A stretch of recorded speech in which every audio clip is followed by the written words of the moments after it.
La peur est la plus terrible des passions parce qu'elle fait ses premiers effets contre la raison. Elle paralyse le cœur et l'esprit de l'écrivain et essayiste français Antoine Rivarol. Qui n'a jamais fait face à la peur?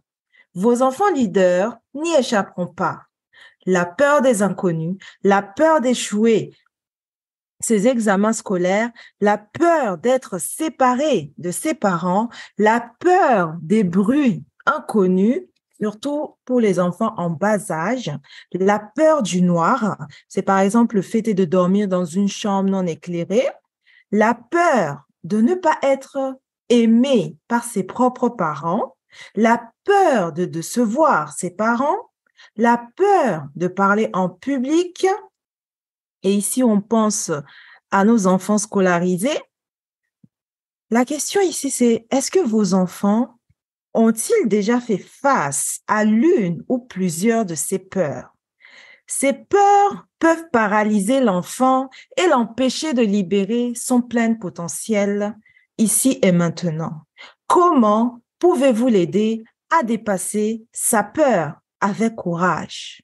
Nelson Mandela disait, le courage n'est pas l'absence de peur, mais la capacité de la vaincre. Restez jusqu'à la fin pour savoir comment aider votre enfant leader à surmonter ces différentes peurs. Bonjour, chère maman leader, soyez la bienvenue dans La Voix de l'Enfant podcast, le rendez-vous des mamans leaders qui désirent développer le potentiel infini de leurs enfants et ce, dès le plus jeune âge, tout en bâtissant leur vie professionnelle de rêve pour leur idéal de vie familiale. Sachez que vous êtes déjà la meilleure maman pour vos enfants. Ici, Dunia Salam, votre éclaireuse, coach parentale et familiale, écrivaine et auteure du livre 312 pensées positives, maman leader, bâtissez, réussissez et gagnez. Vous désirez vivre une vie qui vous ressemble et vous inspire. Alors, ce livre est écrit pour vous.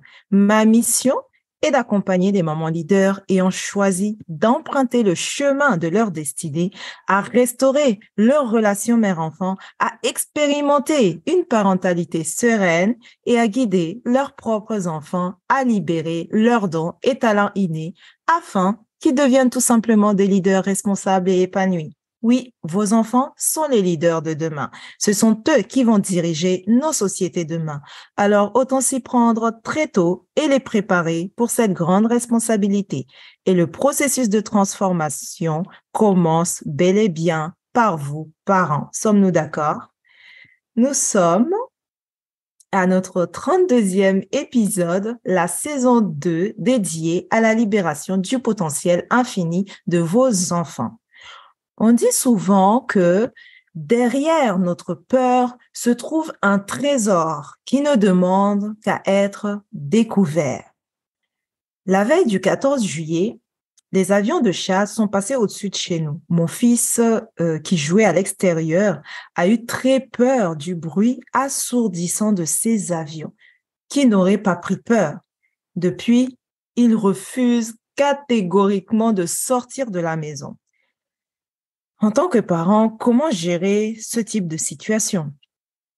Une semaine après cet événement et voyant sa peur persister au moindre bruit, mon mari et moi avons décidé de l'amener en balade en nature et refusant de poser les pieds au sol, nous étions obligés de le porter tout au long, vous imaginez. Le jour suivant, nous avons testé les jardins de jeux pour enfants à l'extérieur. Il a joué avec d'autres enfants sans se préoccuper des bruits de voiture ou des passants. Une petite amélioration, mais c'est une victoire. À la maison, par contre, il refuse toujours de jouer à l'extérieur. Mais nous restons confiants sur la suite. Pourquoi accompagner vos enfants dans cette phase de peur? Premièrement, c'est d'éviter que cette peur empêche votre enfant de vivre au quotidien. Deuxièmement, éviter que la peur l'empêche en fait de libérer son plein potentiel, que cette peur l'empêche, le bloque en fait dans sa croissance personnelle et son épanouissement. Et quatrièmement, félicitez-le au moindre progrès. Et cela accroîtra davantage, en fait, sa confiance en lui et l'encouragera à aller de l'avant. Vous allez me demander, Dounia, mais comment faire en pratique? Comment faire? Comment faire? Nous allons aborder donc 4 points. Le premier point, c'est agissez avec patience et amour durant cette phase. Ne brusquez point l'enfant pour qu'il cesse à tout prix de ressentir la peur en question. Deuxièmement, soyez empathique. Sachez vous mettre à la place de l'enfant pour mieux le comprendre en fait. Troisièmement, rassurez l'enfant par rapport à l'événement ou à la situation qui lui fait peur. Quatrième point, respecter le rythme d'évolution et de transformation de l'enfant pour qu'il dépasse peu à peu sa peur. Oui, car il peut faire un pas en avant et 2 pas en arrière. Respectez cela. Vous, parents, soyez toujours présents durant cette phase de turbulence pour le rassurer et l'aider à avancer sereinement. Observez, comprenez, agissez. Vous avez été choisi en tant que guide pour votre enfant. Question de réflexion. Quelles sont vos astuces efficaces pour aider votre enfant à dépasser sa peur? Deuxième question, quels conseils pouvez-vous partager avec une maman qui fait face à cette situation pour la première fois avec son enfant dans sa vie de maman? Je vous invite à rejoindre notre groupe privé Telegram ou WhatsApp afin de partager vos réponses avec les autres mamans leaders. Nous serons ravis de vous accueillir dans notre univers. Jetez un coup d'œil dans la description et rejoignez-nous. Vous savez, vendredi 4 octobre, en fait, nous avons célébré une victoire de plus pour mon fils. Il est allé de lui-même jouer dans le jardin. Je l'ai observé pour comprendre ce qui le motivait à faire ce pas de plus, ce pas de foi. Et en réalité, il a réussi à dépasser sa peur grâce à une de ses passions. C'est quoi sa passion, une de ses passions? C'est passer la tondeuse, en fait, avec son père. Je me suis dit, waouh, c'est une très belle leçon de vie.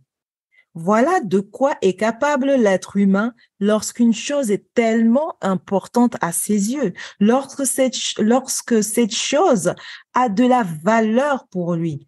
Il fonce malgré la peur. La décision finale vous revient. Le bon moment, c'était hier. Le meilleur moment pour agir, c'est maintenant. C'était Dounia Salam, votre éclaireuse, éduquée autrement pour une vie choisie et prospère. À la semaine prochaine. Bye bye. Merci.